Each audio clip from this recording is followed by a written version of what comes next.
Welcome to the Association for Art History's Careers with Art History event. So this morning we're going to be focusing on careers working with museum and gallery collections.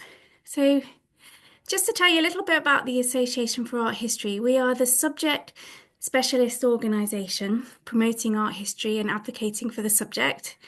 We work with curators, academics, students, to help support them in their careers. And we also help to promote art history to the wider general public. We run four of these career webinar events a year. And for those of you who are, well, obviously you're all really interested in careers in art history, do check out our careers webpage, Careers with Art History webpage. On our website. I'll put a link in the chat shortly. And we've also created for our 50th anniversary last year 50 videos, short videos, which are on YouTube and also shared on social media, each featuring careers that you can go on to do having studied art history. So there are 50 of those. So this morning we have this webinar lasting up until 12:30. We've got 5 speakers who are all going to be talking about their careers working with museum and gallery collections. Some very focused on art history and some a little bit kind of more broad ranging and in different roles. So I'm going to hand over very shortly to our first speaker, Janice. But firstly, just to say, all of our speakers are very generously and kindly giving up their mornings to hopefully help you with some good advice for your careers. So do make the most of their time by thinking of any questions that you have that you really want to ask. Don't leave with any burning questions. If you can, I'll try and take as many questions as I can in the Q&A. So if you think of a question, write it down in the Q&A as we go along, and then that will really help me prepare and also see kind of what questions are particularly popular among you. Thank you. So I will hand over now to our first speaker, Janice. Janice Lee is curator at the Wellcome Collection, and I'll let her tell you more about what she does. Thank you. Thank you, Christina. Really lovely to meet everyone here. I'm Janice Lee, curator at Wellcome Collection. Let me just pull up my slides quickly. I think since the way we work at Wellcome Collection is slightly different from more fine art focused museum and galleries, I thought I'll structure a bit of my career trajectory on the interdisciplinary side of methodology and curatorial practice. I'll work in a descending order, so starting where I'm working now and how I got here. If you're not familiar with our work at Wellcome Collection, we're a free museum and library. I work in the exhibitions team on temporary exhibitions.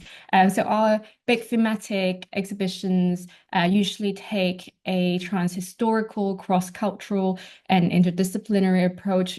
Oftentimes we explore a big topic, thinking about what it means to be human through art and history, but also working with scientists, other academic researcher in architecture and geology. So these are some of the themes that we've explored through the years, from play to consciousness to nature and dirt. We also do quite a lot of new commission for the big thematic exhibition. We also have another stream of smaller gallery show that we do solo artist commission. So these ones I've pulled up here, they're all within the bigger thematic show.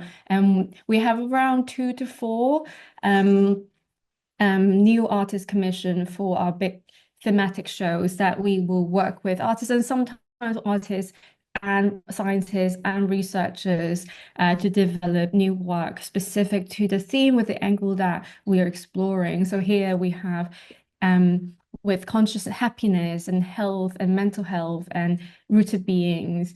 So they are large-scale installation work and sometimes using our collection objects as a basis, a starting point, which is really interesting.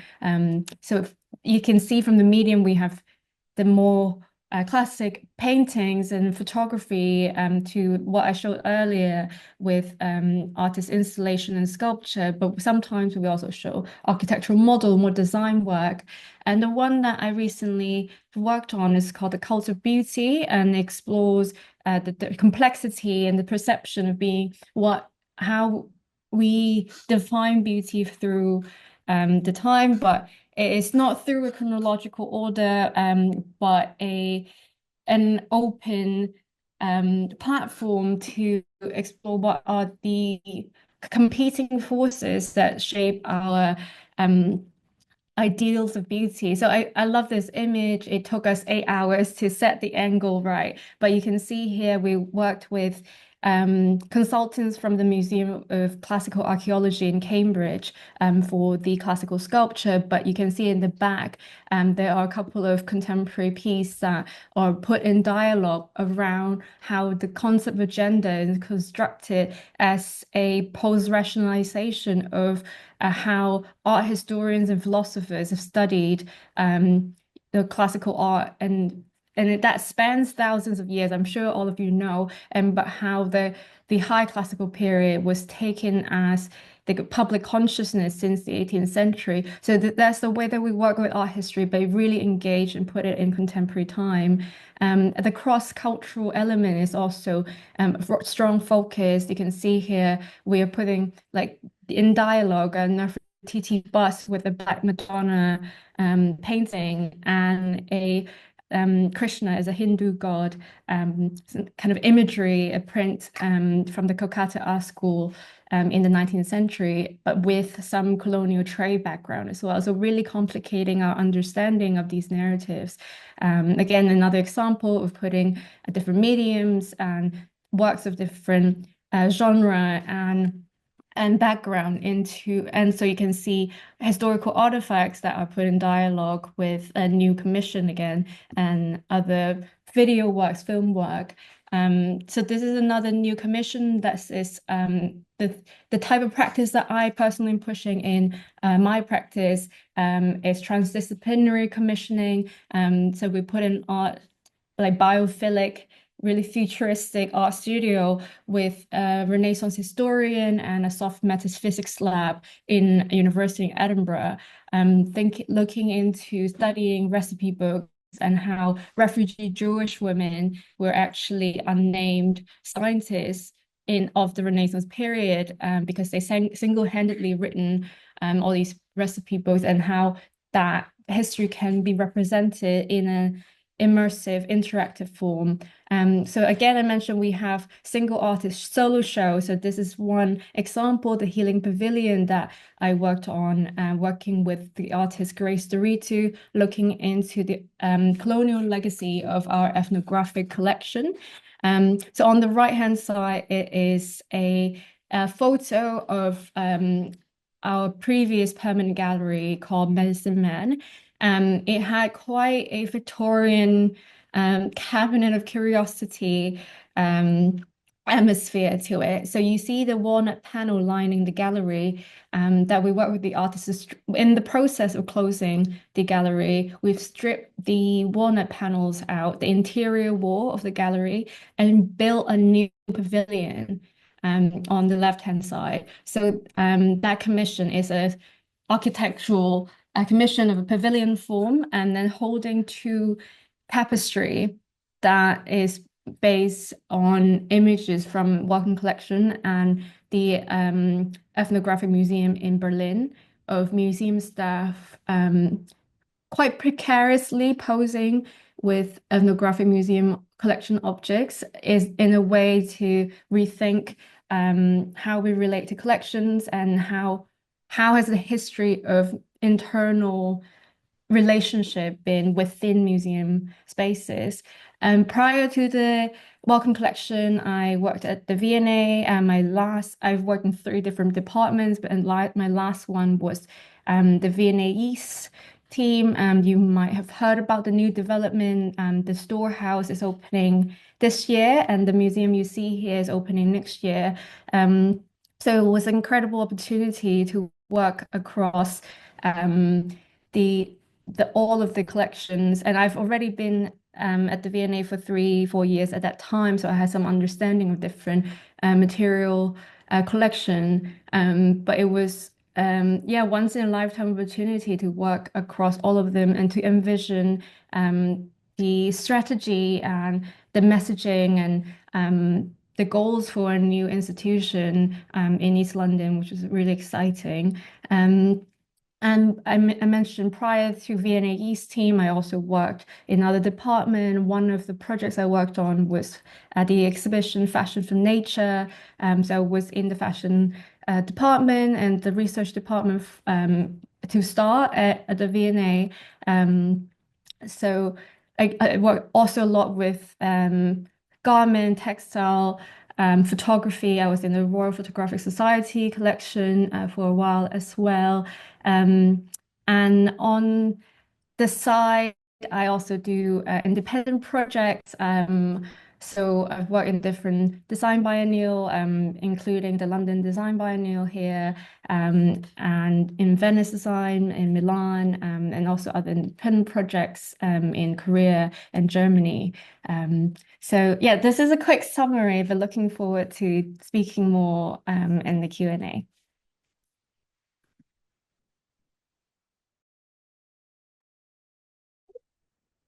Thank you so much, Janice. We'll move straight on to our next speaker, who is Chedza Mondoro, who is Assistant Curator of British Arts at Tate Britain. Welcome, Chedza.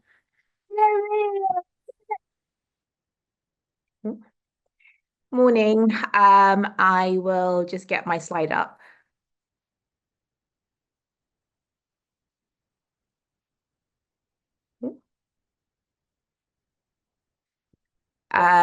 Just a second. All right, take your time. Okay. Hopefully that's worked. Okay. Again, morning. I'm Chiazza Modoro. I work as assistant curator at Tate Britain. And that photo that you see on the left is me in our collection galleries. And this was taken about 2 years ago. And I'll go more into my time at Tate shortly. So to start, I'm a Londoner and I'm 36. And I'm going to go in the other way to Janice. So I'll start with my A-levels, taking you on the journey that I've been through to get to Tate Britain as assistant curator. So I did 3 A-levels, which may appear random. So I did 3 A-levels in French, D&T, textiles, and psychology. And then I went to uni at Durham. So initially, I applied to do French and psychology, but changed my mind during Freshers Week to French and art history. I'm going to show you this slide from one of my second year modules. And I show it to you because this is what cemented my relationship with art history and narratives through visual art. So this is from my favorite lecture ever, which I will always remember, which was an introduction to Belle Epoque France and the art of that time period, so between 1870 and 1900. So we all turned up for this first lecture of the module, and our professor gave us the booklet plus that map that you see, which I still have at my mother's house. And over the course of the 2 hours, we literally, well, not literally, we went on a tour of Paris through the artworks of that time. And for me, this showed how we could experience different geographies, different cultures, different ways of thinking through visual art. So from this moment, I was sold. Art history, curation, that was my thing. After graduation, I wasn't quite sure what to do, so I went to Paris for 2 years to teach English. And while there, I did an internship with an artist.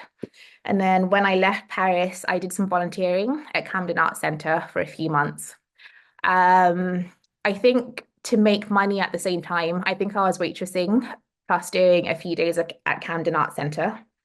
And then from there, I did an internship in Venice, which was 3 months, came back for 2 months, and then went and did another internship at the Venice Biennale that summer.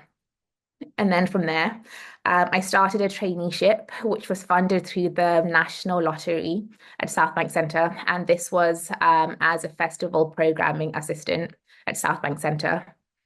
So I'd slightly moved away from the visual arts and I was working at this art centre, which is multidisciplinary.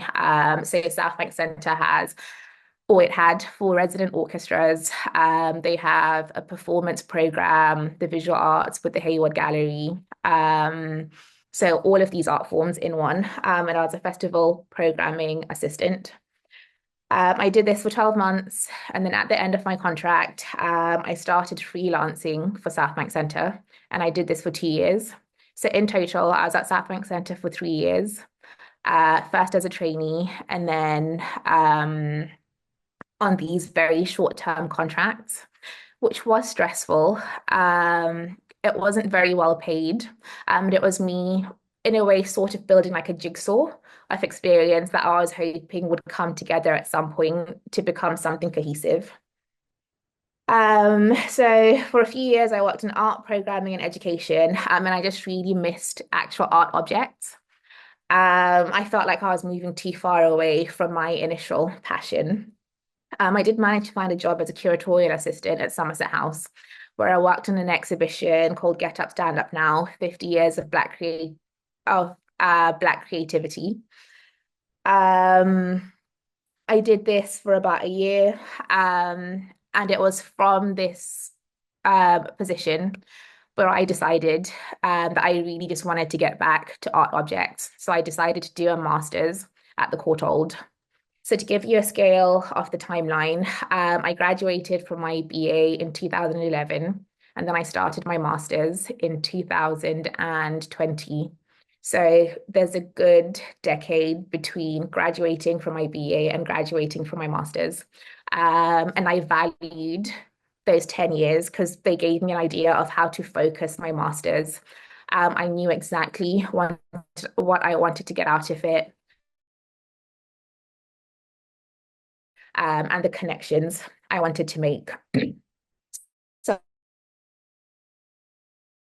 I was at the Courtauld for a year in Britain, working as assistant curator with a focus on the 18th century. So to give you an idea of my work, we do collections-based work, plus also exhibitions-based work. So with the slide that you see on the screen, this is the collection-based work. This is a rehang of the collection. So a rehang is when you take down all the paintings, rethink how you're going to tell the story. So for us, we rethought how we're going to tell the story of 500 years of British art. And we came up with a strategy with the feel of the gallery spaces and also with the narrative that we wanted to come up with. So Tate in general, there are 4 Tates in total: Tate Liverpool, Tate Britain, Tate St Ives, and Tate Modern. We have a collection of 70,000 objects. About 35,000 of those, so half, are sketchbooks, like individual pages of sketchbooks, but we do have thousands and thousands of paintings, sculpture, of both British art and international art. So this room, for example, this is a very unique kind of hang. Normally in a gallery, you have artworks on one sight line, but for this, we decided one way of getting more works out of stores onto the walls is doing this, a salon hang, where you're literally hanging from floor to ceiling. Also, this room was themed around the age of exhibitions, so the time in the 18th century when this was how artworks would have been hung. So we chose to replicate the same thing. And in the photo on the left, you can see one of our technicians measuring out or laying tape to decide where the artworks were going to go. So this was a massive project, which relied on loads of people coming together. So it relied on the curators to bring the narrative together, but also technicians from Tate and elsewhere to think about how to hang 63 paintings in one room. So we thought about how to reinforce the walls, how to make it safe, how to make it look good. So part of the work is very collaborative. And then this is an example of exhibitions-based work.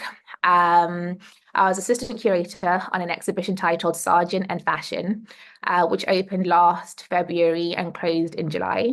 So it was an exhibition looking at the artwork of John Singer Sargent and how he actively styled his sitters. So he chose what they wore, how they posed, because the garments that they wore were a reflection of their personalities or status. So in the left, you can see a photo during the build where we're making fake walls and entrances, we're painting, the floors are getting a good clean. And then on the left, you can see what the final thing looks like. So this kind of work involves speaking with other institutions. Our partner for this was the Museum of Fine Arts in Boston. They loaned about 20 works of art. We used about 20 from our collection, and then we had about 28 other lenders to bring together this massive show, which had about 220,000 visitors, which is the most visitors Tate has had since before the pandemic. And then to end, I will speak briefly about my writing. So this is my first art book, which was published last October. It's based off a display I curated on horses in art. So we had contemporary artworks like the one that you see by Mark Wallinger, plus also 18th century artworks. And this exhibition, or this theme of horses, speaks to wider social themes. So how the horse has been present in agriculture, transportation, leisure, warfare, and how our evolution as humans can also be tracked alongside horses. And even now, horses are still prolific in visual culture. And then on the right, you can see the book in Waterstones. I'm going to end there, and like Janice, I look forward to speaking more during the Q&A session.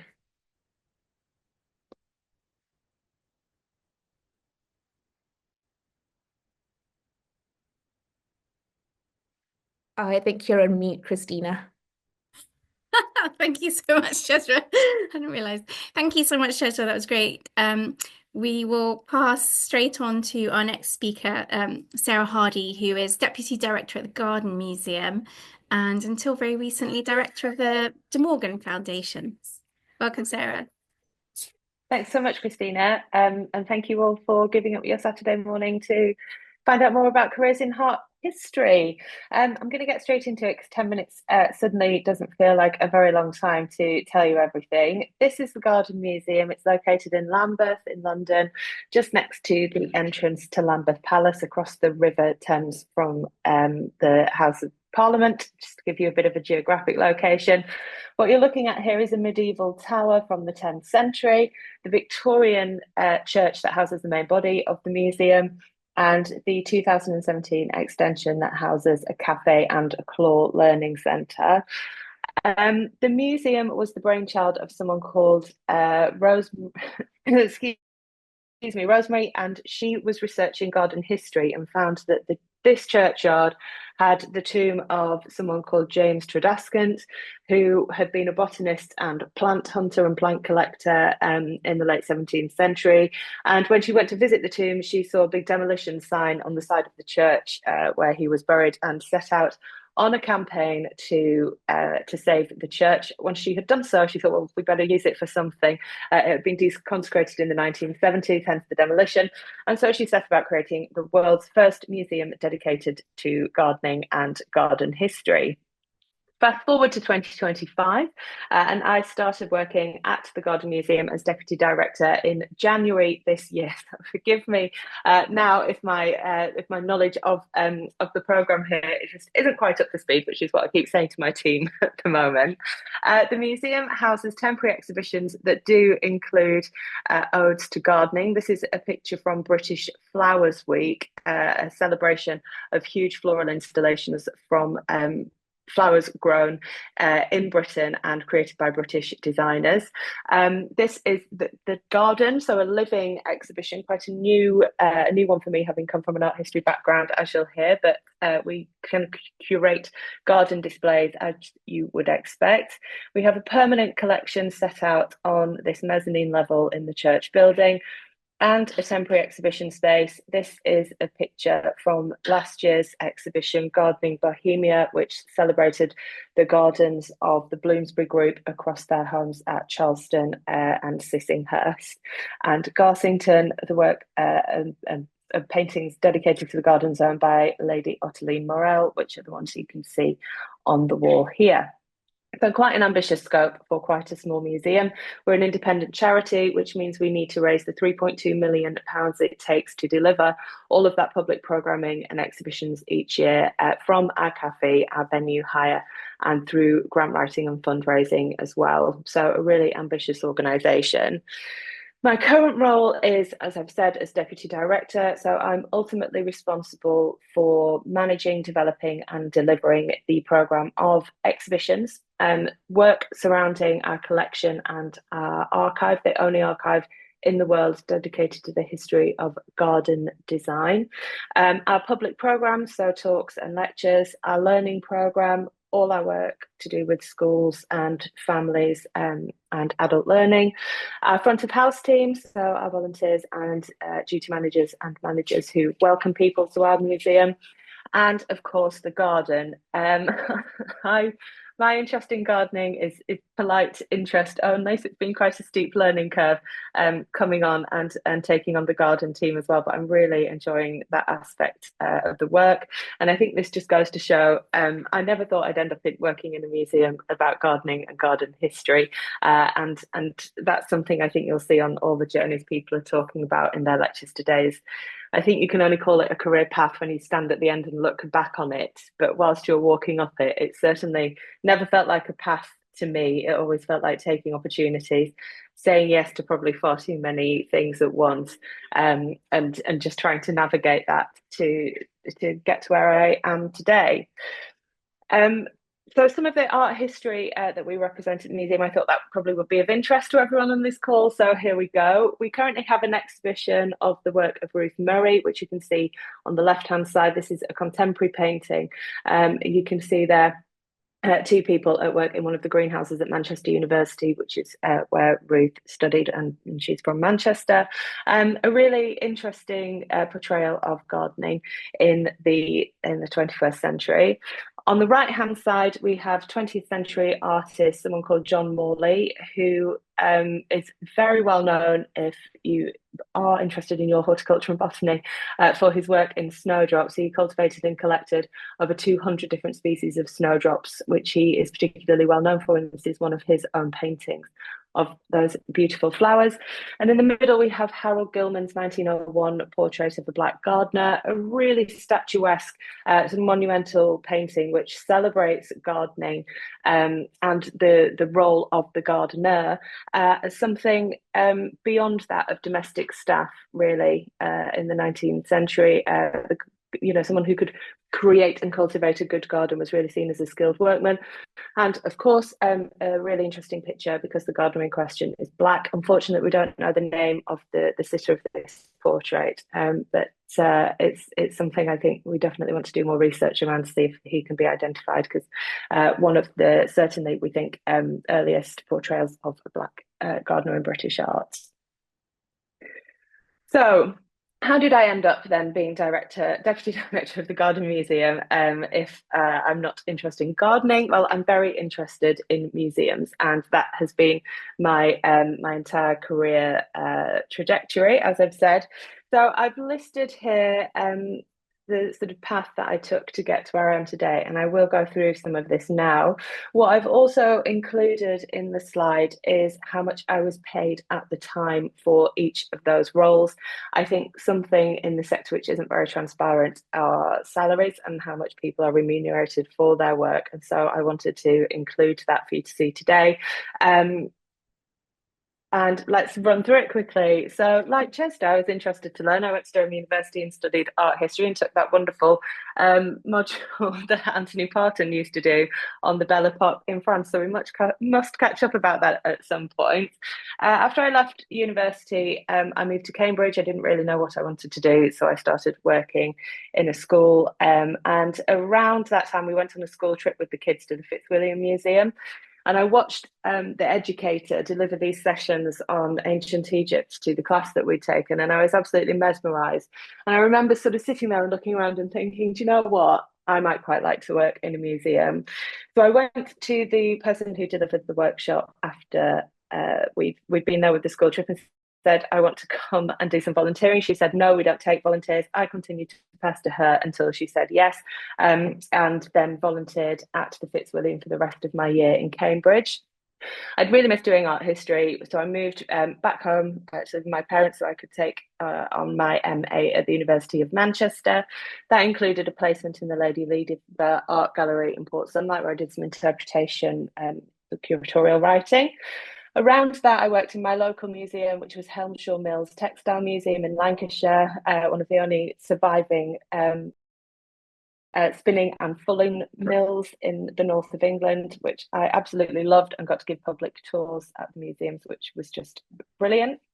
I then moved to London, worked as a gallery assistant at the National Gallery before doing a lot of volunteering for free, a very poorly paid internship at Two Temple Place, which was actually brilliant. And even though it was not very much money, and I supplemented that by continuing to work part-time at the National Gallery. It was actually an amazing opportunity, and I worked as the education manager at Two Temple Place. I really enjoyed that one.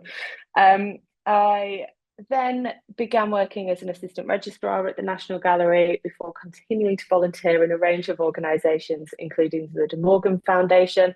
Ultimately, I became the director of the De Morgan Foundation, having worked up from a volunteer and raising some funds to put on a touring exhibition, through to being the director responsible for everything from reporting through to the Charities Commission on our work, managing a board of trustees, looking after interns, and curating exhibitions. So I created a number of exhibitions. I think we've got some on this slide here, from an exhibition of the 19th century potter William de Morgan's artwork. This picture is in an exhibition called Sublime Symmetry at Cannon Hall, and in the picture above, I'm there in an exhibition of William's ceramics alongside with his wife Evelyn de Morgan's paintings at the Watts Gallery in Surrey in an exhibition called Decoration or Devotion. And then at the bottom here, that's me at the Guildhall Art Gallery for an exhibition there. On the left-hand side, a book that I edited and contributed to on the work of William and Evelyn de Morgan, published in 2022 by Yale University Press. And that's something that I've loved alongside museum management, is being able to maintain my academic interest and publish subjects that I'm interested in as well. And then at the top left there, I wanted to put this slide in, a news clipping that I managed to locate. Was that from 2015? I'd mentioned I worked part-time as a sort of front of house and guide at Helmshaw Mill Textile Museum in Lancashire. I just left when they announced that they were going to be closing the museum due to council funding. And it just really cut me really, really deep. I just couldn't believe that a heritage site and sort of such an important cultural asset would be lost due to the need to cut a council budget in one particular year.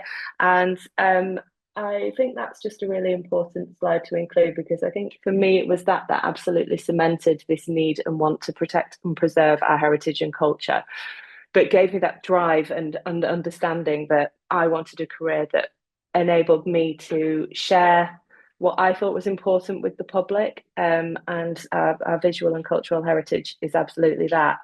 You'll be happy to know I did raise 100,000 signatures on a petition, and it went to Parliament, and the museum was actually ordered to stay open, and you can still go and visit today. So a really proud moment, not even in my career, but just around museums. What else have we got for you? Oh, I think it's also important, you're sort of thinking about having a career in museums and considering it. I went through on my laptop just this morning. I was putting these slides together: job applications, CVs, and training. This is one little section there. I could have scrolled down through that if this was a video 3 or 4 times over. And I think that was just something I wanted to show you. You can see in there British Museum, British Library, Assistant Curator, Watts Gallery, David Parr's house, Dulwich, Head of Exhibitions. These are things that I've been for interviews for and not got the job for. So just to say that, like I said, when you're looking at someone else's career path, it can sound really impressive, but there are ins and outs and ups and downs of that. And there are some jobs that I've really wanted that I haven't got, that have forced me to reconsider my career in another way. Something that I've always maintained and that I think is really important to do at whatever stage of your career you're at is your continued professional development. I'm currently doing the Museums Association CPD programme, the AMA. Usually more junior people than myself will do this, but I think it's good to have reflective career development at whatever stage you're at. So that is a self-led professional development program that requires you to do a project and a piece of training. So have a look at that one if you're interested in having something else on your CV. I always recommend UKRG to people, the UK Registrars Group, for anyone working in museum collections, to have the understanding of the principles of the care of the collections. That's a really good one to look at. I've done the Institute of Art and Law Diploma in Law and Collections Management. It was one of the most interesting and fulfilling courses and pieces of academic study that I've ever done. So again, I always recommend that one. And then I just wanted to keep on here that I'm a trustee of the William Morris Society and sit in a governance position on the advisory board of the International 19th Century Studies Association at Newcastle, Northumbria and Durham universities. Just to let you know that wherever your sort of career takes you, you can keep on those voluntary roles to sort of satisfy your wider interests in the sector as well. Thank you very much. I think that was my last slide. So I'll hand back over to Christina and our next speaker, and I'll see you in the Q&A. Thank you so much, Sarah. That was wonderful. We'll hand over now to Carlo Cassato, who is gallery educator at the National Gallery and also research curator. Thank you. Excellent, thank you. I want to start sharing immediately my screen. Wonderful. Hopefully you're going to see something right now. Wonderful. Good morning. Thank you for joining us today. We'll give you pretty much the same kind of presentation of my colleagues, meaning an unvarnished version of how I ended up here at the National Gallery. Well, I say here because as you can probably see the background. I will come back to sort of a title given to my short presentation more than just looking at the very end. But for now, I just want to point out that sometimes we use museums in a passive way, or we go there mostly silently, or sometimes with some people. But again, you probably realize, especially in a National Gallery, someone's a bit loud, someone is looking at you very badly. And so that discourages this kind of active, way of living in a museum, not just visiting a museum. I'll come back to this one a bit later. Right, my first slide is pretty much this one. So I will try to explain how I ended up giving, this is simply one of the most recent, anyway, a couple of years ago, a super popular talk with my friend and colleague, Matthew Morgan, during a Friday late. So how you end up being ready for 100 or over 100 people staring at you and not blinking and still giving something nice to them to think about, to look at during pretty much an hour. Well, it was meant to be 45 minutes, but after an hour and 15 minutes, we simply raise our hands, me and Matthew said, well, would you mind if you just stop it here? Because they wanted to keep going. So how you get that kind of confidence, how you actually found something nice to say for that long in front of such a big crowd.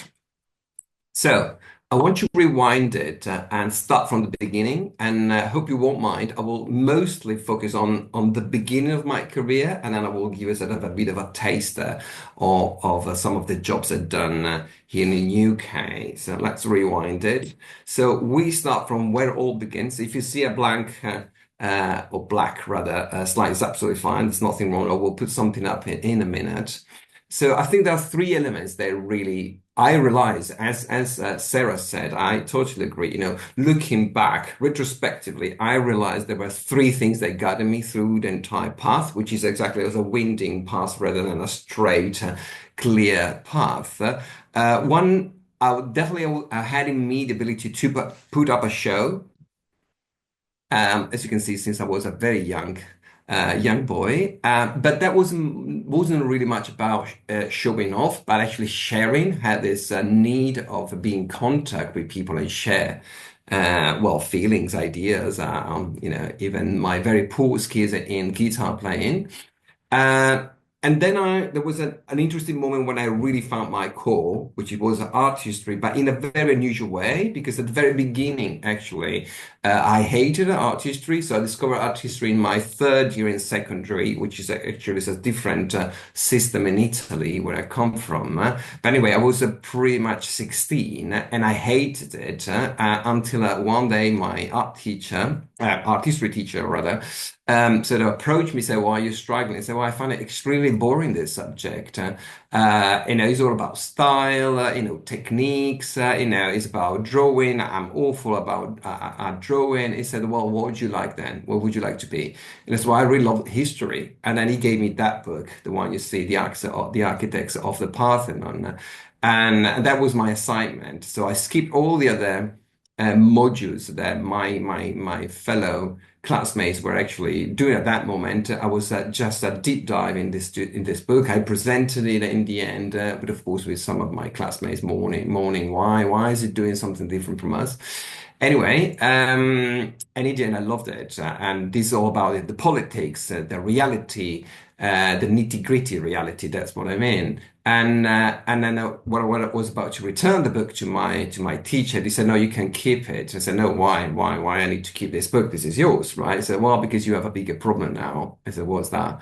"Well, you love a history of art." And to me, my corner is art and history together, how art explains history and how history actually can explain art.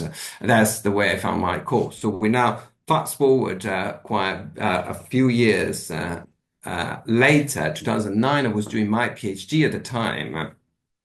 And I remember actually the reason I put this detail of the Brancacci Chapel in Florence is because actually that was one of the failures during one of my tests in high school. I was asked by the same art teacher I just mentioned about this particular place. Well, I didn't study much that day, and the only enlightening thing I could say about this place was that it's a chapel.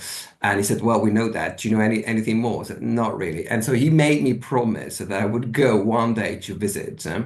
I couldn't travel much at that time when I was younger because I'm very working class, not much money for traveling, definitely not just staying over from Florence. I'm from Venice, but Venice, Florence, although now are very well connected. When I was younger, actually took longer, so you need to stay over. I couldn't actually afford it. But in the end, during my PhD, actually, I managed to live in Florence, and then I made this place, well, sort of my sanctuary, if you like. And I visited actually the first time with this with my parents. My parents, I'm the only one with a degree in my family, and they were so worried, sick about me doing something in the humanities, nothing that could just guarantee a clear path, a professional path. But in the end, they were very supportive. They still not completely sold about my career. But you know, they see I'm happy, so they're happy, and it was really funny because when we visited together this place, my father was slightly teary, and he said, why you a bit emotional today? So, well, you can really tell a good story, so I'm really happy about that. So leaving the space, make it yours, interacting with the art, with the original objects.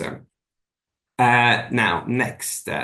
A very quick, path of my academic career. So what is the equivalent of A-levels in Italy? I studied classic civilization and history of art. Then I moved to what at the time was a different kind of degree you combine. So in 4 years, you could do BA and MA together in History of Art and Literature and History. And finally, I got the PhD in History of Art and Conservation. So if I were British, that would be a super elitist kind of academic career, right? The two subjects are, well, the least popular with the least chances to get a job in UK. But that was not that wasn't UK, that was Italy. And the reason I could study these two subjects is because they were state supported.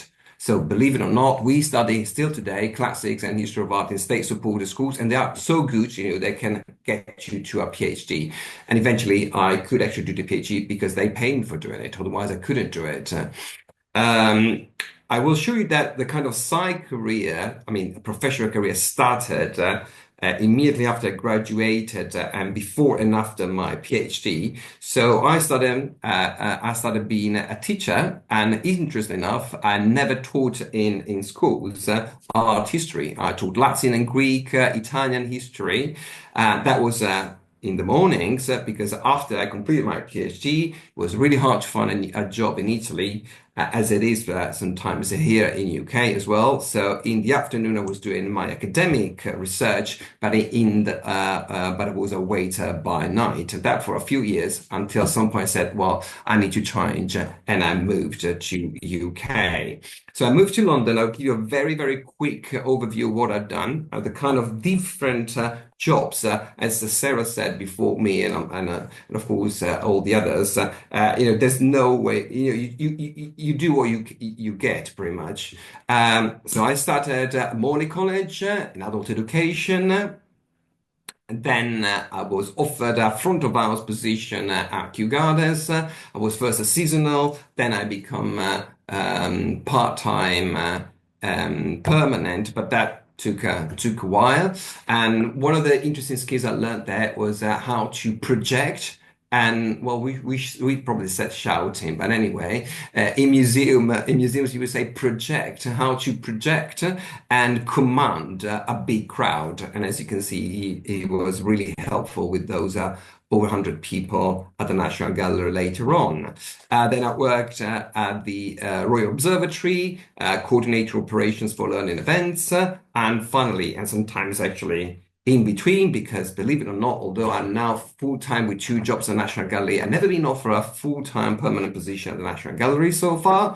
I joined the learning department as an educator, and more recently the curatorial, looking after our digitalization program. So what is education, museum education? So pretty much in a nutshell, I teach in the morning schools, deliver workshop courses and tours for young people and adults during the afternoon, and then we film the digital content for the social media before and after hours. So that's pretty much what I do. This is pretty much my work, and as you can see, although it took a long way, I ended up even in the art newspaper as the kind of face of the gallery. Right, I want just to finish super quickly what this is, as you probably know, is the holding image for this course. Because it's very important we remember that visiting and working museums is about the present. Although the artworks that may be about the past, when they produce, they were the present, and they help us imagine what kind of present and future we want. And that's where we start, and that's where I will end.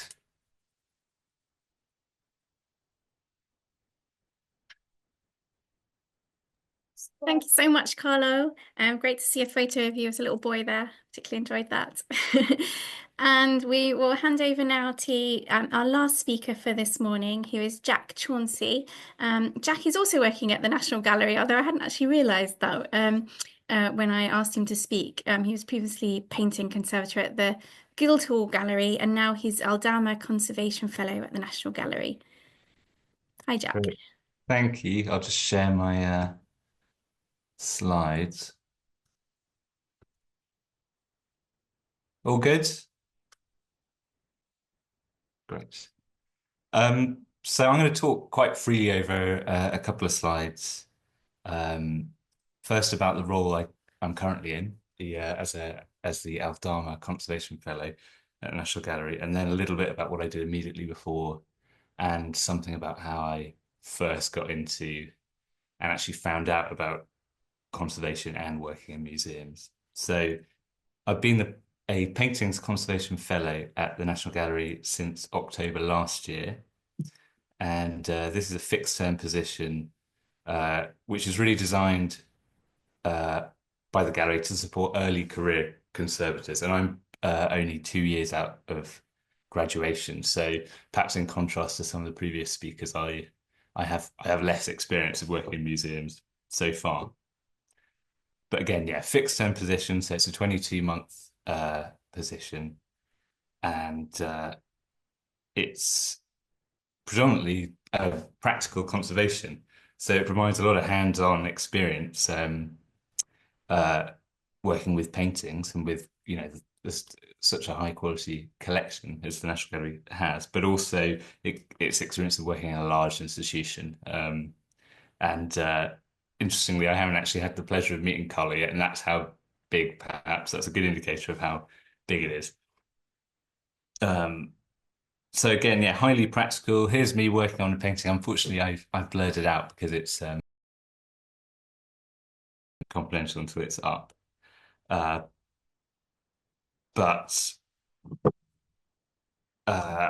So predominantly working on the museum's collection, but also at present we are working on a project called the National Conservation Programme.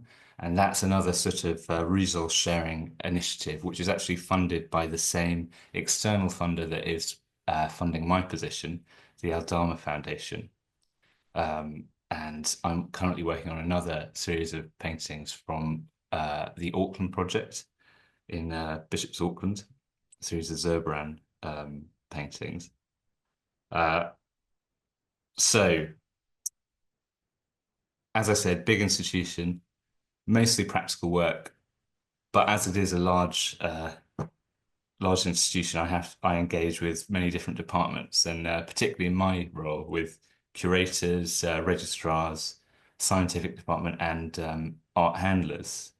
And every painting I work on is studied, and decisions are made about its treatment with curators who will specialize in that artist or period. So decisions are always made with their guidance and approval. So it's quite a collaborative exercise. And the scientific department plays an important role in both the practical conservation and historical research. And the gallery's got quite active research aims and very active publications.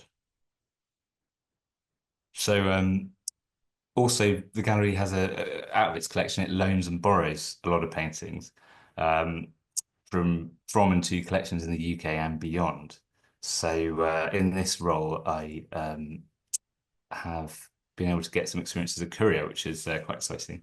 So not all paintings require a courier, but it can be necessary for more vulnerable paintings. And in those cases, conservator or art handler may supervise transport, packing, and installation or deinstallation of the works at the borrowing institution.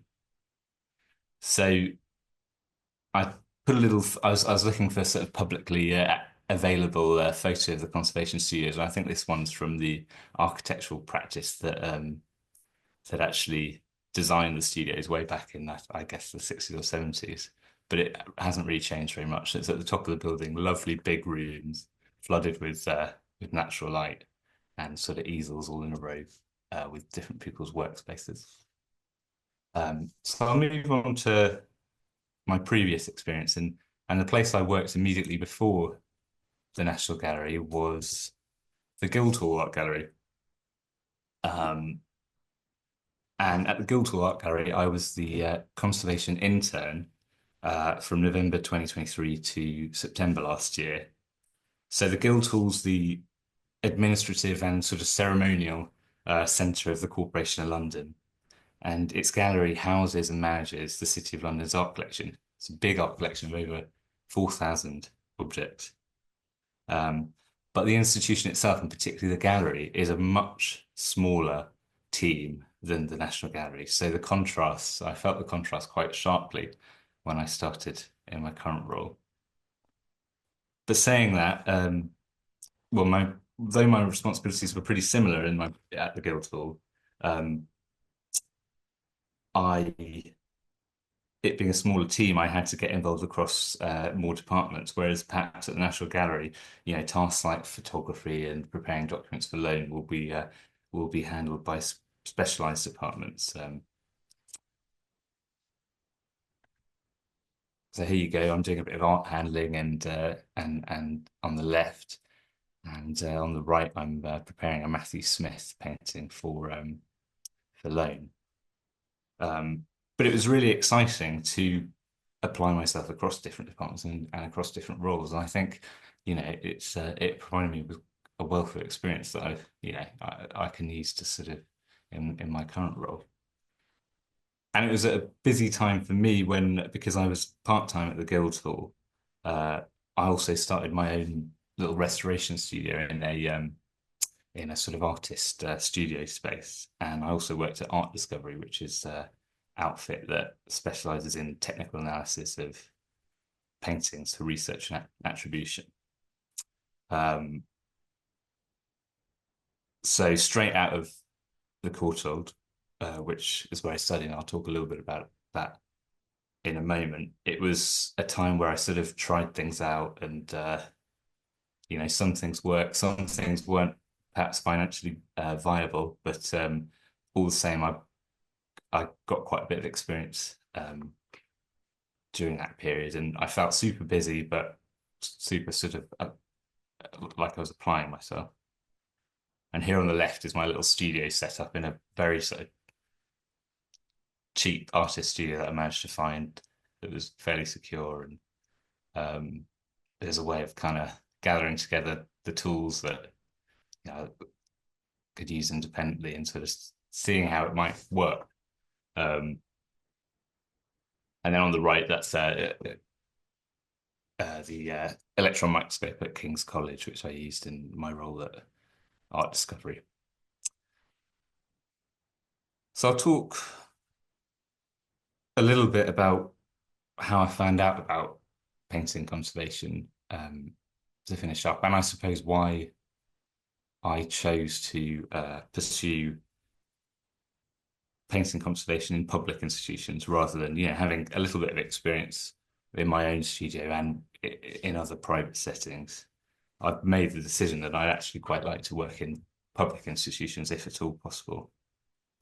And really the reason is accessibility. I think it seems more meaningful to me to work on paintings that are freely accessible for everyone to see, and that institutions like the National Gallery can engage with the public in ways that Carlo's described with these paintings that are cared for by people like me. I think that's the accessibility is an important aspect about caring for these objects.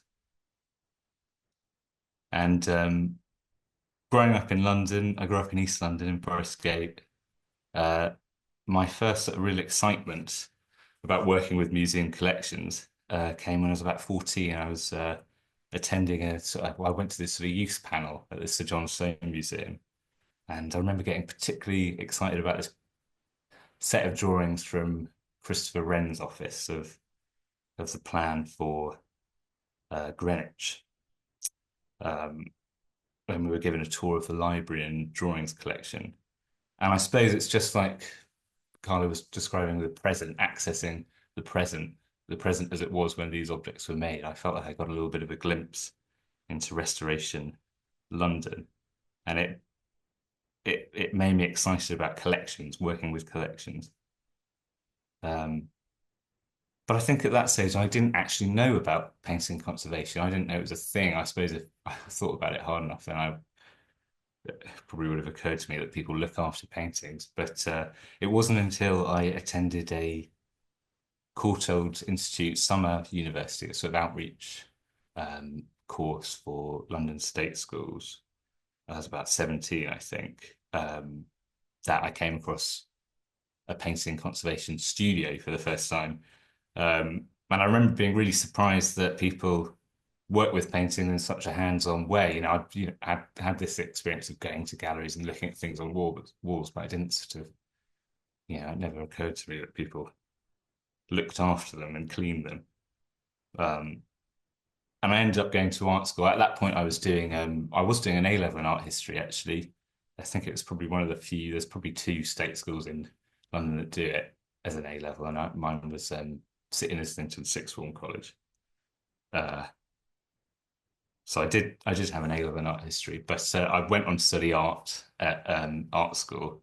But I always had this sort of ambition to sort of pursue this further. And towards the end of my art degree at City and Guilds art school, started working towards applying for the Courtauld. But when I was offered the place, I had the challenge of trying to find the money to pay for it. And it's unfortunately, the cost of tuition is a real barrier to entering the field. Particularly for a 3-year full-time course in London. But fortunately, I was actually able to pay for the tuition fees with several scholarships in full. So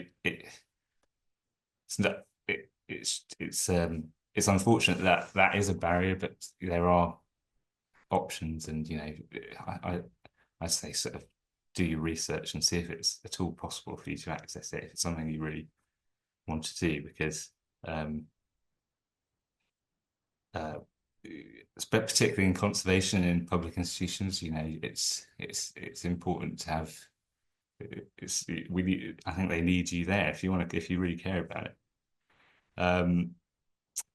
So I mean, I'm going to finish up now, and perhaps if there's any more questions in the Q&A, that would be great.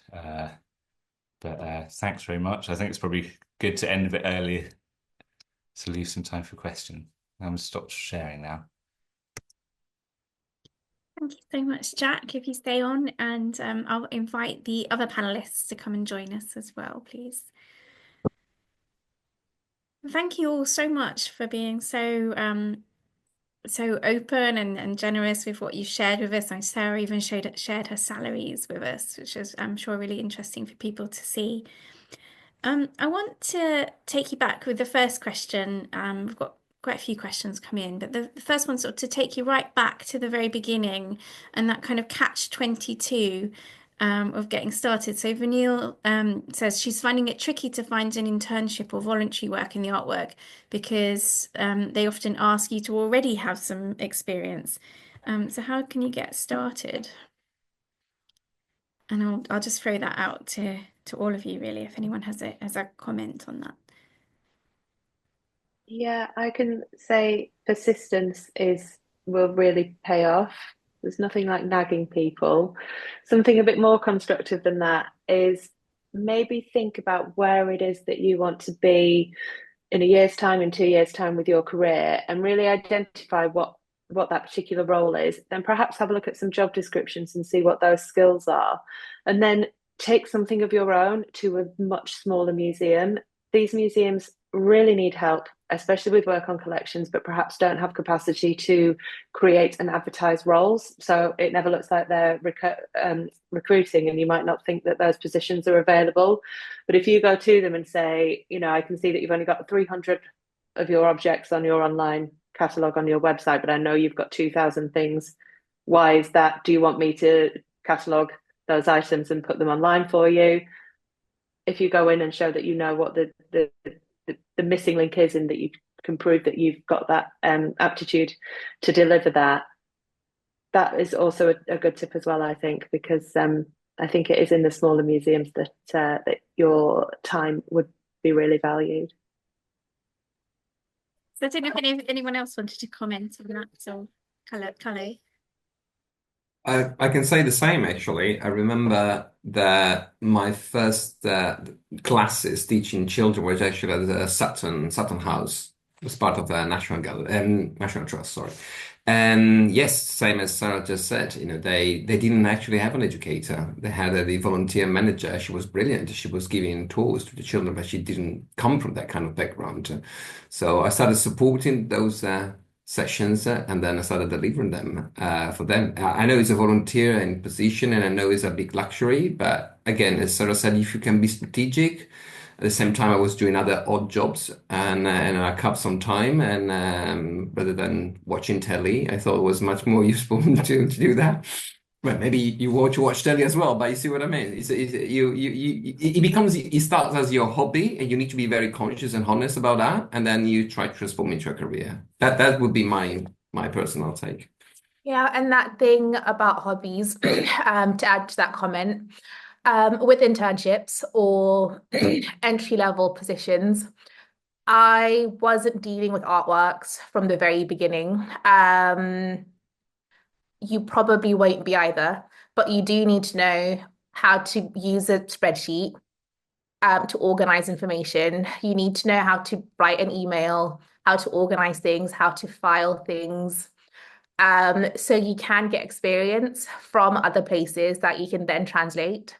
And if you have a hobby that you're doing on the side to show your passion for the arts, then you can combine those later on. So maybe an internship where you get those basic office skills that you need, plus a hobby on the side, and eventually you may be able to get in by combining those two. Thank you. I think we'll move on, if that's all right. So there was a question about, is it worth taking a placement year at university, or even a year abroad? Did any of you do that? You did. I did a year abroad, and that was in France, in the Alps region. And during my year abroad, I taught primary school children. And that then helped to get into arts education. So again, there's that thing about how careers aren't very linear, but if you can build experience, you can start making building blocks that you start piling on top of each other to eventually become something. So my year abroad was completely unrelated, but it was useful. And then oh, sorry, you can speak, Sarah. I was just going to say I did a placement as part of my master's, which was practice in a museum. So I wrote some object caption labels for a collection of 18th century furniture, and then how I kind of embedded that into my degree was then to write the paper on museum interpretation as a function of museums. So there was an academic side and a practical side to it, and that was at Manchester. So if anyone's kind of thinking about going on to an MA, I'm afraid that was a long time ago. You have to check that they still do the placement year with their master's program. But I really liked it. I really thought it was a great way to get what we've just said, the practical experience with either the academic background or, being able to write, being able to use a spreadsheet and use email and show that you've got that full range of skill. Yeah, I haven't taken any year abroad or placement during my studies, but in my team right now, we have assistant curators from an apprenticeship from Teesside University. I think the program's called Curatorship Apprenticeship. Yeah, look at it. I think it's really great because they have partnership with us, the Wellcome Collection, but also in Tate Modern. So it's really rare opportunity to be still completing your MA and then have placements as assistant in really great institutions across the UK. Thank you. Thanks for everyone. There are also some questions about degrees. So how important is it to get a first in your BA if you're studying art history? Then how important is having a master's? Is that an integral piece of the puzzle? No one's actually asked about PhDs, I don't think, but I know that's often a common question. You need to be a PhD to be a curator, for example. And Charlotte asked specifically to Shedzura. Do you think it's necessary to have a postgraduate degree to become a curatorial experience? She's got some experience from internships, but she's wondering if she needs to have a master's in order to kind of apply for those kind of positions.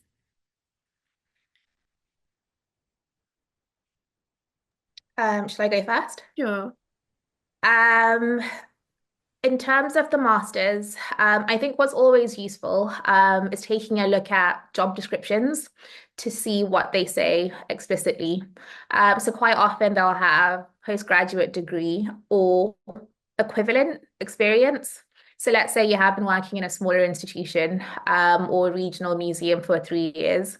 That is valuable experience. Yeah. Because if you think of a master's, it gives you the subject knowledge, but it doesn't give you experience of actually doing the job. And as an assistant curator at Tate, I need both. So I need an in-depth knowledge of the 18th century, but then at the same time, I need practical office skills that I gained in other institutions. So let's say someone was to apply for my job with just a master's. I don't think they would get the job because you still need those practical bits as well. So if you have a passion for a specific time period or a specific art form, and it works logistically or in terms of the return you're going to get on such a financial commitment, then I would say go for it. But a postgraduate degree may not necessarily lead to a specific position. Thank you. Anyone else on that? Can I add something to that? Although I had, of course, very good marks on all my degrees, I think there's a misconception about that. I think I agree with Chinza, meaning that experience is becoming now, fortunately, more relevant than just a degree. Degrees is an requirement, but it's not necessarily the only one.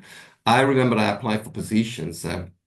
Although I didn't get it, but I was, shortlisted and I got an interview, simply not having a qual that was required. I simply transparently inquired if they were happy to take me, just use my experiences as equivalent to their qualification. They were happy. So just inquire, don't give up immediately. If you see that you don't tick all the boxes, see if actually something you got maybe something they need. So I wouldn't give up immediately.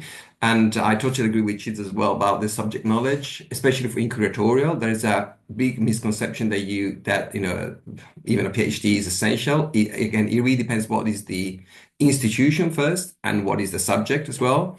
If you're applying for the National Gallery, maybe might be, because again, the competition is so high that at that point, even that tiny difference between a PhD and even probably a publication can make difference. But in other museums, it's not necessarily the point. So super subject knowledge is only required if that's the main requirement of the job, but not necessarily. So for instance, at the National Gallery, I'm a curator, but I'm not curating what is my expertise, which is a Renaissance Italian art. So actually, I've been selected for a completely different expertise. So at that point, my PhD was completely irrelevant for my curatorial position. I mean, that's actually a question that's come up a bit in the Q&A about how important it is to have specialist knowledge in a particular area. I mean, you've talked a bit about that, Sarah, with the gardening. Yeah, sorry. Yeah, difficult one to comment on because the museum that I'm working in currently isn't my academic specialism. So, I mean, I do think it's important actually in museums to not try and be a jack of all trades and really to focus, because it's funny, isn't it? Jobs get lumped together as museums, but when you consider people work in marketing or fundraising or development or academic writing or public talks, they are all completely different skills. And usually those are separated. In other sectors, they're really considered as really different careers, but in our sector, they're all lumped together as sort of museum jobs. It always strikes me as weird when you look at what jobs are up on the Museums Association website, that we have such a diverse skill set in the sector. I think if you want to go into curatorial, exhibition writing, or education, then I would say yes. I would, if I was the employer, I would want someone to have that subject-specific knowledge ultimately. Thank you, Chetso. I didn't know if you wanted to come in on that with regards to 18th century art and at Tate. So my journey into 18th century British art, it wasn't strategic. So I mentioned I've been working at Somerset House as a curatorial assistant on this exhibition that looked at Black creativity. And it featured artists like Lubaina Himid, Yinka Shonibare, Sonia Boyce, and all of these contemporary Black British artists kept making a reference to the 18th century because it was a moment that the entanglements between Britain, Africa, and the Caribbean were established. So that's how I went into my master's. It was pursuing something I found interesting, not necessarily thinking I'm going to go work for Tate Britain. It wasn't my plan at all to work for such a big national institution. My preference and maybe going forward would be somewhere much, much smaller, maybe a regional museum or a more niche London museum. So that master's came from a passion, and then it just developed from there. So one of our assignments was a virtual exhibition where you choose an art institution and you make a display. And the display I came up with was at Tate Britain in the very galleries I'm now working in. So something that came from passion then became a more streamlined pathway. And I can't remember who said it before, out of the speakers. Someone said something about how it's only when you're looking back in hindsight that it makes sense. But when you're doing it, not so much. So when it came to that specialism, I thought, can I afford it? It was a stretch, and I only managed to do it because I got a scholarship. Because otherwise, it's an investment, a massive investment. And also, being a Londoner, I have been lucky that I can move back into I've been able to move back into my parental home along the journey. Yeah, I hope that helps. And it does. If I may add a different trajectory with the specialism trajectory, that because for example at the V&A I was there for 5 years and I was really hoping to get a departmental curatorial position that works on one specific collection and exhibition type, and then I had 8 short-term contracts during my time at the V&A. The shortest one was 3 weeks. So when you're a junior level, these things happen quite often, and I think I performed at practically okay enough that I get put forward for a lot of new interviews internally. But the feedback I got is that I've done so many things that I didn't appear specialist enough on my CV, even though my academic training can prove otherwise. And I think it's quite difficult sometimes, even when you set your mind to go into this particular specialist career and curatorial, that it might not work out. So sometimes, and also due to the reality of the scarcity of specialist jobs in the sector as well. And so sometimes really, like the others panelists mentioned, it's sometimes you don't really know where it's going when it's happening. But I think the best you can do is that to follow where you find interest in, like whether that's in subject research or material type. I also expected that I would be doing transdisciplinary commissioning work, working with historians and artists and scientists. But yeah, like so one project after another, you learn and you find what you're drawn to. And I think when you're passionate about something, that's when you perform well, and that open the path for you that might be unique from other people's. Thank you so much. I've just seen one in the Q&A here. I don't know if this was for Carlo, but others of you will be able to come in on this. What was it like going to study art history coming from a state school background, considering that most people who are able to study the subject come from more privileged private school backgrounds? Right. I'm not sure actually if anybody can actually relate. I'm an immigrant, so nobody knows, that I don't come from the affluent background, meaning, I have the poshy Italian accent when I speak about Renaissance. I study classics, and they mostly assumed actually I come from an affluent background until I simply admitted that no, I'm not. So I'm not trying to say that I faked it, but just saying that incredibly enough, people they are so biased that I'm a white man studying classics, they simply assumed I was from that particular background, which is quite incredible. And every time I bring it up, actually, I'm not coming from that background. There's like sometimes an awkward silence, like I'm trying to be different. But it can be hard. It can be hard, and it's incredible. And in a way, the best way to change the narrative, having more and more of these opportunities, like the one we have this morning, where we are so candid and transparent about all the difficulties they usually don't show on social media platforms like LinkedIn, right? They look at everything's been planned. We move from one procedure to another one, but not really, not really. Just linking this answer to what was just been said so far, it is true. We don't know where we're going well, but the most important thing, don't stop. Keep going, keep going. You will get somewhere. I mean, it's just reality. You will get somewhere. And if you feel that something is not for you because it make you, miserable, just move somewhere else. Don't persist. One of my biggest mistakes was to persevere for too long with academic career. I could be brilliant, but I was miserable all the time. So I said, okay, it's not for me, and I moved away from my country. Anyone else want to come in?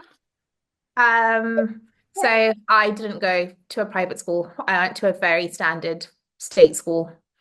So it is possible to go from a state school to a degree in art history.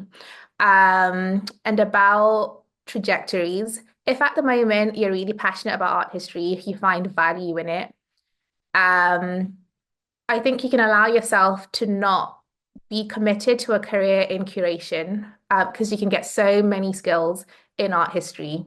You're learning how to take material, analyze it. You're learning about how to read societies, how people construct images of nations, of people. And all of these skills that you get from looking at paintings and writing about them, you can use in many other fields. So I know people both from my undergraduate and master's who did art history, but now work, for example, in policy in the government. Some went on to things like law. It's very varied. Thank you so much. There's a question here which you might want to challenge, perhaps. But it says, I've been told getting internship jobs is about who you know, not what you know. Do you have any tips for networking? So, Jack, do you want to start us off? Yeah, I'm not sure if the sort of conservation world of internships would apply directly, given that far fewer people go through conservation courses each year. But I've certainly found that some of the best, most rewarding experience I've had in terms of not just internship, but in terms of sort of experiences have come after just asking to visit a studio or asking if I can come and work somewhere for a week. So, I mean, in that sense, it is sort of who you know, but I did get in contact with them myself. But then the internship I did at the Guildhall, that was a publicly sort of listed job that anyone could apply for, but only a certain amount of people had gone through these conservation courses. So smaller world, but then again, yeah, unfortunately, the smaller world does mean that it is kind of who you know. I mean, if it's the private studios, there is a bit of that. I'm not sure I can really comment on internships in sort of more curatorial roles, but certainly at the Guildhall, even though it was a small team and their sort of resources were limited, they always made time for work experience people looking for work experience or just and for quite sort of long periods. There were several people while I was there who had taken a year out, and it wasn't a sort of formal internship, but it was facilitated by the staff, and they were sort of doing all the captions, a bit like Sarah mentioned. So I guess asking is a good start. But yeah, not sure I can comment any further. That's great, thank you. Anyone else on how can you build those contacts if you aren't sort of born with the connections?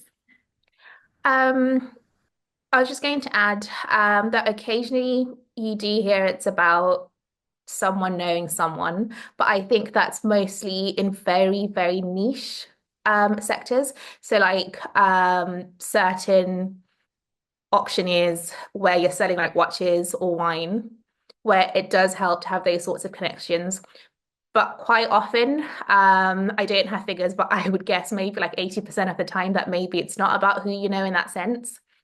As Jack said, it is about introducing yourself and becoming known that way. So turning up to things, meeting people, putting yourself forward.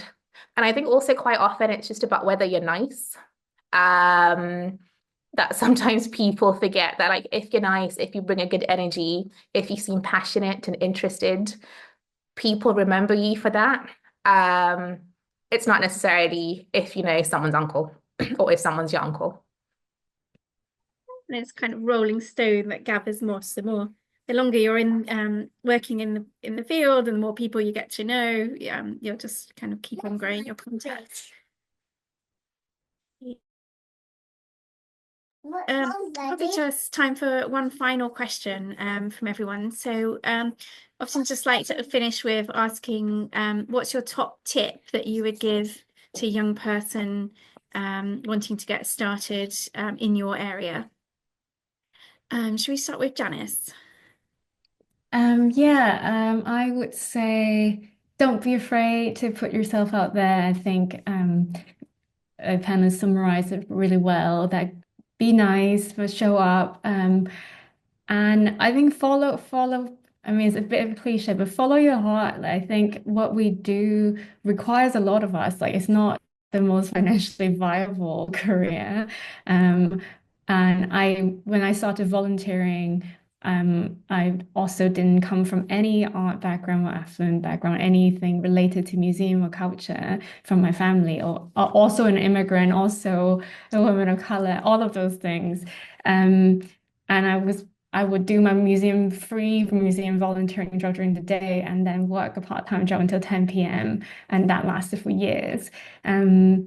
So that's why the passion is important. But that is, I'm slightly hesitant though. Like, I wouldn't want any young people to follow the same path because that's not right. And I think our sector is trying to change that. I don't take any volunteers in my team anymore. Like in a Wellcome Collection, we don't take any. Even at V&A Yeast, when we started, we decided not to take any interns or volunteers. So while putting yourself out there, but also, know what you're good at and show that you can be an asset to the team. So you're not just asking people's mercy to take you in, but like I think there's other way around for us to also see the value of young people being a huge asset to our team as well. So it's not great advice, but I think a reflection of probably a changing time in our sector. But follow your heart, do what you love, and you will do well in it. Thank you. Jack.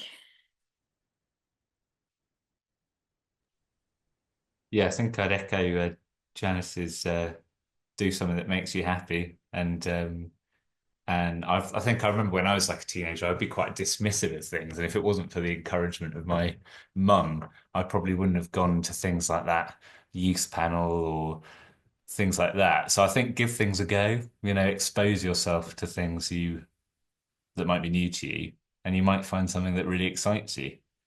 Don't know if that's useful. Carlos.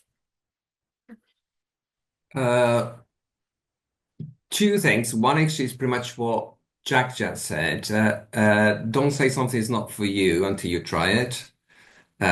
Because twice in my career, when I was an undergraduate, I said, teaching's not for me, ended up being a teacher. And then I said, I can't teach children. Well, I do that every day. And so you see what I mean? It's until you try, you don't know really if it's really for you. And that's why I understand it can be hard to find, opportunities. That's actually the most important thing.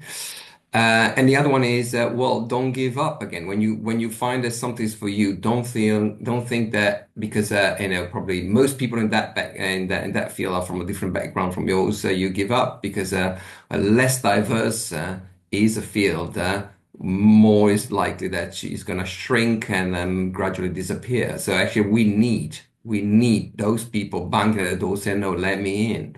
Why I can't come in? Because otherwise we can't really change things. So most men wouldn't apply for a learning position in a museum because there's not enough money. Well, change your friend's mind and show them actually it could be rewarding. Maybe they can combine it with something else, but still, they don't. If we all give up, well, what's the point then? Shezra. I'm gonna steal Sarah's from earlier, which was perseverance. And I won't speak too much because I think everyone's covered what I wanted to say. I would just say keep persevering. My first full-time permanent contract was at 32. So it does take a while. And if you are passionate and if you are following your heart, you just have to add some perseverance. Does that leave anything for you, Sarah? Yeah, go to museums. I can't really stress that enough. It's a sector that is so joyful, and it's easy to lose sight of that when you're, chipping away. But go to exhibitions, think about what you like, think about how well things are written, how amazing a learning program is, whether events are free or not. Think about what your place within all of that is. And also, I know not everybody is going to be of this demographic, but you are very important to us. We always talk about young people as a hard to reach demographic. Be involved, be in museums. If there are things like youth forums and youth panels, you are so valuable to us, and there will be space for you to be involved. But it's also hard work in the sector, and we need you to come to us. So please do. You're very welcome. Well, look, thank you all so much. Thank you for all of your advice and just your openness and generosity this morning. Thank you everyone for all their questions as well. I'm sorry we didn't get through all of them, but I think we've taken a good sort of sample. This video, this event has been recorded, so we'll put it up onto our YouTube channel, the Association for Art History's YouTube channel. In the meantime, though, do go on there to check out the careers, the 50 career videos that I mentioned as well. I forget who, somebody was talking earlier about the incredible range of jobs that people go on to do, having studied art history, including things like law and finance, and we've got all of those kind of lots of those kind of careers covered, as well as more sort of traditional roles in the art world as well. I'll put the link to that in an email that I'm going to send around to you all shortly with the evaluation form, which I hope you'll just spend a few moments to complete, because you can help us shape these events for the future as well. So thank you all. Let you all get on with your days. Have a great weekend, and thank you everyone again. And see you again soon. Christina, sorry, very quickly before I go, I put some links in the chat box if people haven't seen them, to places I look for jobs that might be useful. Brilliant. I'll take those out and put them in the email that I send around as well. Thank you, Sarah. Thanks. Bye, everyone. Thank you. Bye-bye. Bye, thank you.